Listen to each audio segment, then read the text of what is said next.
અરે વાહ વાહ વાહ વાહ વાહ રિસીવ અરે સમજો કર્મ જ બધું હું કે મહત્વનું કહેવાય. અત્યારે તમે જે કર્મ બની રહ્યો છે. સલાડ સલાડ બનાવે છે તો અમારે સલાડ છે ને બધાને આવો જ ભાવે છે. બધા શાકની વચ્ચે કેરી હતી દેખાણું કેરી લાગતી જ નથી.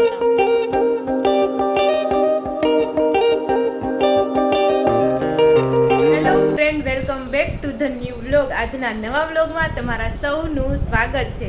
તો આજે છે ને મસ્ત મજાની તારીખ છે. આજે છે 11 નવેમ્બર. નવેમ્બર એટલે પણ 11/11/2025.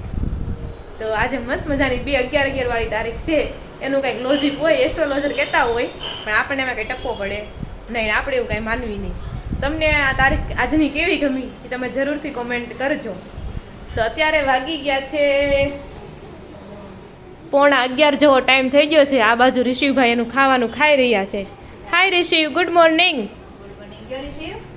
જય શ્રી કૃષ્ણ દાદા. હા, ગુડ મોર્નિંગ, જય શ્રી કૃષ્ણ. અને મા દીકરાને મેચિંગના કપડાં થઈ ગયા છે. આજ જો બે એક કલર. હા, ઇન્સ્ટાગ્રામ પહેરાવ્યું છે ભાઈને. તો એવું છે ને, આ બાજુ આપણે રસોડામાં જોઈએ તો રોહિત અહીં તો જમવા માટે બેસી ગયો છે. સવારનું શિરામણી થઈ ગયું છે. ગુડ મોર્નિંગ, જય શ્રી કૃષ્ણ રોહિત. ગુડ મોર્નિંગ, જય શ્રી કૃષ્ણ. તો એવું છે ને, આ બાજુ આપણે બનવાની છે બપોરે ભાજી, પાવભાજીની ભાજી. તો એના માટે બધું બાફવા માટે મૂકી દીધું છે. અને કાંદા છે આપણે છાલ કાઢીને રાખ્યા છે. જમવા ટાણે એનો સલાડ બનાવવાનો છે આપણે, કાંદા ટમેટા અને માંડવીનો. ને આ બાજુ આવી ગયું છે કમલમ. લેટેસ્ટ નામ કમલમ ને જૂનું નામ છે ડ્રેગન ફ્રૂટ. એમ કહી શકાય કે ચાઇનાનું નામ કેવું હોય, ચાઇનીઝ નેમ તો ડ્રેગન ફ્રૂટ, અને ઇન્ડિયન નેમ કેવું હોય તો કમલમ. તો કોને કોને ખબર હતી કે આને ડ્રેગન ફ્રૂટ નહીં પણ ભારતમાં આપણે એને કમલમ કહીએ છીએ? કોમેન્ટ કરીને કહી દેજો. અને કોનું ફેવરિટ છે કમલમ એ પણ કહેજો. પહેલાં મારું છે ને મોસ્ટ ફેવરિટ કમલમ હતું, મને બહુ ભાવતું, પણ હવે બહુ ભાવતું નથી. તો તમને કીધું એમ બને છે પાવભાજી. તો આ બાજુ જો કાંદા અને ટમેટાની ગ્રેવી છે ને ફિક્સ થઈ ગઈ છે. અને માપ પણ અમારું રેડી જ હોય. 5 જણાની ગ્રેવી એટલે આવડું ચકોરું ભરીને ગ્રેવી કરી નાખવાની, એટલે તમારે છે ને શાક ઘટે જ નહીં. તો બસ અત્યારે એવું ચાલી રહ્યું છે. મમ્મી છે ને ત્યાં નીચે છે, હંચાનું કામ કરી રહ્યા છે. શું કામ કરે છે એ તમને ત્યાં જઈશ ત્યારે બતાવે છે. ને આખા ઘરમાં મને એકને જ ઠંડી લાગે એટલે મેં સ્વેટર પહેરી રાખ્યું છે. બસ આવું છે અત્યારે. અને અહીંયા છે ને મમ્મી એને 9 તારીખનું મેક્યું છે. જુઓ તમે, આજે છે 7 તારીખ તો નથી, આજે 11 તારીખ નથી. હા, તો ઘણું બધું તો પણ નહીં, સોરી પણ કારતક વદ સાતમ એમ હશે. હા, એમ જ છે, કારતક વદ સાતમ. અને 11/11/25 નવેમ્બર ને મંગળવાર તારીખ છે આજે. અને અહીંયા લાભ શુભના ચોઘડિયા પણ આપેલા છે. એમાં કયા ચોઘડિયા સારા હોય હું તમને કહું ને, તો સૌથી વધારે હોય ને તો અમૃત, પછી શુભનું આવે અને પછી લાભનું આવે. ચલ એનથી થોડુંક સારું, અને બાકીના બધા તો સારા ન કહેવાય ચોઘડિયા, એવું હોય. અને નક્ષત્રમાં મને આનું છે આ તારીખથી મને છે ને બહુ ગમે, કારણ કે આ તારીખમાં છે ને પૂરેપૂરી બધી ડિટેલ્સ હોય. તમે જોઈ શકો કયું નક્ષત્ર હાલે, તો કે ભાઈ પુષ્ય નક્ષત્ર. નક્ષત્રનું જે ડિઝાઇન પડતી હોય ને એ ડિઝાઇનની તમને દોરીને બતાવી છે. જો છે ને, બાકી ચોઘડિયા આવી જાય. પછી રાશિ છે તો રાશિનું જે શું કહેવાય ભવિષ્ય હોય એ પણ આવી જાય. જેમ કે આજનું આપણે રાશિની વાત કરું તો મારી રાશિ તુલા છે. તો આજે શું લખ્યું છે? ખર્ચ વધુ રહેશે. તો હવે જોઈએ, મારે તો અહીંયા બેઠા બેઠા શું ખર્ચ હોય? ઋષિની રાશિ કઈ આવે ને? તુલા જ આવે ને. ઋષિ તારે શું ખર્ચ થાય? અને ઋષિભાઈ જો માખણે પગી. હા, ઋષિ દૂધ પીતો પીતો અહીંયા જાય, બધા ખાતા હોય ને આવી ગયો સમજો. તો શું કરવાનું છે? ઈચ્છા શું છે કરવાની તારે? હે, એ ખાહે ને, પણ એક એવું છે કે ચમચી અડાડશે અને પછી ખાય. મોઢામાં નાખી ચોપડવાનું નથી, મોઢામાં નાખવાનું. ઋષિ ખા માખણ હો. તો આવું છે. પણ આપણે જો તારીખની વાત કરતા હતા તો ત્યાં પહોંચી જાય પાછા. તો અહીંયા છે ને ભવિષ્ય પણ આપેલું હોય, તો એવું છે. પછી આપણે કારતક વધ છે અને જૈન વીરનું હોતને આપેલું છે. એકારે બે ઓલા થાય. સૂરજ કેટલા વાગે ઉગે છે, કેટલા વાગે હાથમે છે, એ ટાઈમ હોતો ને આમાં આપેલો છે. બધી ડિટેલ્સ છે પૂરેપૂરી. પછી મુસ્લિમના તારીખ્યા પ્રમાણે શું આવે, પારસીનું તારીખ શું આવે, બધી છે. જો નક્ષત્ર, ચંદ્ર અત્યારે કઈ રાશિમાં છે એ બતાવે, કર્ક રાશિમાં. અને પ્લસ કે આમાં એક છે ને વસ્તુ બતાવે કે તમારે કોઈ શું કહેવાય DIY, મતલબ ગુજરાતીમાં જુગાડ કરી શકો, મતલબ એક ફટાફટ એવું કંઈક ખબર નહીં શું કહેવાય, ભૂલાઈ ગયું મને, પણ તમે જો અહીં લખ્યું છે કે દાઝેલા ઘા ઉપર કકડાવેલા તેલ ચોપડવાથી ખૂબ ફાયદો થાય છે. જે દાઝા હોય ને તે ઈવડું યા કરી શકે એમ. અને એની પાછળ એક વસ્તુ લખેલી આવે છે, કાં સુવિચાર લખેલો આવે કાં પછી બીજું કંઈ પણ જ્ઞાન લખેલું આપે કે તમે આમ કરશો તો આ થાય એમ. આજે હું લખ્યું છે આપણે જોઈએ. તો આજે લખ્યું છે કે ભૂતકાળમાં કરેલા ગુનાનો દંડ એનું નામ દુઃખ છે, ભૂતકાળમાં કરેલા ધર્મનું ઇનામ એનું નામ સુખ છે. જો ભવિષ્યમાં સુખી થવું હોય તો વર્તમાનમાં પાપો કરવાથી પાછા ફરો. તો એ બિલકુલ સાચી વાત કીધી છે. કર્મ જ બધું શું કે મહત્વનું કહેવાય. અત્યારે તમે જે કર્મ ભોગવી રહ્યા છો એ ભૂતકાળના કર્મનું પરિણામ છે, પણ હવે તમારે સારું પરિણામ ભોગવવું હોય તો અત્યારે તમે કર્મ સારા કરો, એવું કહેવા માંગે છે એ. ઋષિ શું સમજો તું? હે શું સમજો? તો એવું છે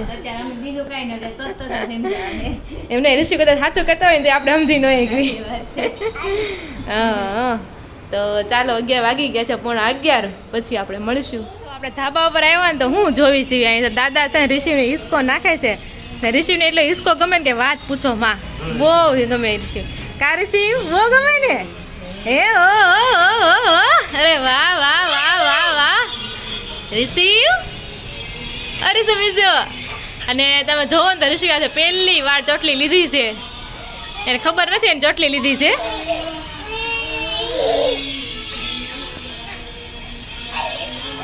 અને આ બાજુ જો આપણા કપડાં સુકાઈ ગયા છે, તો ચાલો બધા કપડાં લઈ લેશું અને નીચે જાવીએ. હાલો. તો વાગી ગયા છે 12:30 અને આપણે બપોરા કરવા માટે બેસી ગયા છે. જમવામાં તમને ખબર છે એમ પાવ અને ભાજી, અને આ બાજુ મસ્ત મજાનું જો દાણા, ડુંગળી અને ટમેટાનું સલાડ છે. કોનું કોનું ફેવરિટ છે કોમેન્ટ કરવાનું ભૂલતા નહીં. આ બાજુ પપ્પા અને રોહિત અને સંદીપ બધા જમવા માટે બેસી ગયા છે. હાલો બધા પાવભાજી ખાવા. ને આ બાજુ સોનલ ઋષિને ખવડાવે છે અને મમ્મીને ફોન ચાલે છે એવું. તો ચાલો બધા બપોરા કરવા માટે. તો જો વાગી ગયા છે 6:45 અને વાળુની તૈયારી થાય છે. તો આ બાજુ પેલા મમ્મી શાક લઈને આવી ગયા છે અને વાળુની તૈયારી પણ બને છે. તો શું બનાવો છો?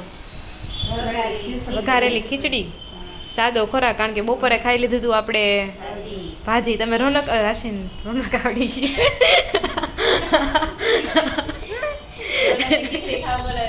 ના ના રિશિવની તમે સાદી ખીચડી બનાવવાના છે એમ કહેવાતી હતી. આ ખાઈ લઈશે છે તો કાંઈ નહીં. મને સાદી ખીચડીમાં છાશ નાખીને બહુ ભાવે છે હમણાં. હું એ ખાઉં છું હમણાં. મમ્મી મોઢું બગાડ્યું.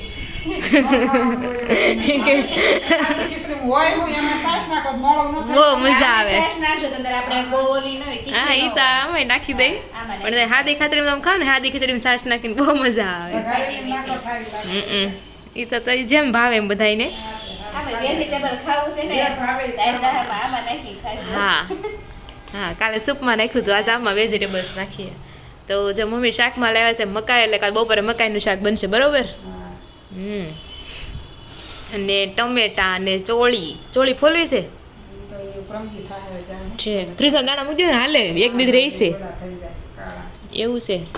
તો એવું છે. આ બાજુ ગાજર, આ ગાજર મજા આવે અને તેલમાં થોડા ચોડવી નાખીએ ને એટલે એકદમ એમ જ લાગે કે તમે ગાજરનો હલવો ખાતા હોય ને એવું લાગે. મને તો બહુ ભાવ્યો હતો. તો ચાલો જો તે વેજીટેબલ ખીચડી બને છે. તેમાં જશે કાંદા, કેપ્સિકમ, ગાજર, કોબી, એટલી બધી વસ્તુ જશે આમાં. તો ચાલો તમે અત્યારે વાળુમાં શું બનાવ્યું છે કોમેન્ટ કરીને કહી દેજો. હે ત્યાં એ લોકો ખાય હોય એટલે કેવા રહે છે તમને. ભલે ને આપણે કાલે જોવી જ ખરું ને હું બનાવ્યું છે એમ. છે ને બધા શાકની વચ્ચે કેરી હતી, એ દેખાણું કેરી લાગતી જ નથી જોતા. પણ આ નાની કેરી છે. તા કઈ કાકડા કેરી હશે આ? હા. તો કેમ અત્યારે થોડી છે આવે કેરી આવે? બધી વસ્તુ 12 માસે આવે. એવું છે. તો આ વસ્તુ ન હારી, 12 માસ વસ્તુ આવે ને એ વસ્તુ ન હારી હોય. નહીં, સિઝન પ્રમાણે બધી વસ્તુ હોય ને એ જ હારી આવે. કેરી તો અહીંયા કઈ કોઈ ખાતું નથી મારી સિવાય. આ લોકો શું કર્યું હોય ને પ્રિઝર્વ રાખ્યું હોય, બરફમાં ને મૂકી દીધી. હે તો લાંડલા હોતી હતી આંબો ન હોય હશે. હા હવે કેમ 12 માસ આવતા એમ કેરી હતા હોય. કમલ શું કે કમરક નહીં, ઓલું કલમ નું થતા હોય નક્કી નહીં, બધું થવા માંડ્યું. યાર તો એવું છે, ચાલો જાય કેરી આવી ગઈ છે. હા ઈ સોનલ ને ભાવે એવું બધું અમને. ખાઈ જાય. હા જે કમરક નાના ત્યારે બહુ ખાધા પણ હવે નથી ભાવતા સેજ પણ. તો આને તમે અમરખ કેવી ને આપણે અમરક કમરક. તો અમે તને કમરક કેવી છે, તમે શું કહો છો કોમેન્ટ કરીને કહેજો, અને કોને કોને ભાવે છે એ પણ કોમેન્ટ કરજો. પેલા બહુ ભાવતો હવે નથી ભાવતું, બહુ ખાટું હોય. ચાલો આપણે વાવ્યું છે દેહમાં. અંજીર શું કરે દેહમાં વાવ્યું છે એ થયું જબરજસ્ત તો કાસા આવ્યા અંજીર એમાં આવ્યા ને કાસા હોય આપણે જ્યારે જાય ત્યારે. છે. પાકે છે આપણે ત્યાં હોવી દે. પણ એ તો બાને ક્યાં ખાવા હોય ને ફ્રીજમાં મૂકી દેતા હોય તો એને કઈ ફ્રીજમાં થોડા હારા રહે, મિત્તલ ખાય ને.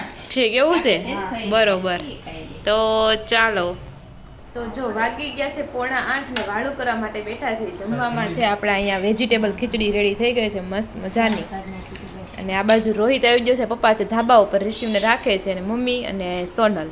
તો સોનલે તો જો પણ હું બનાવ્યું છે ખીચડી નથી લાગતી, અને આ દાળ ખાખરા બનાવ્યા છે.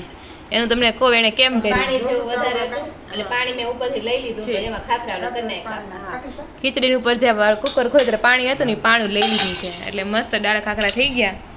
તો ચાલો બધા ખીચડી ખાવા માટે.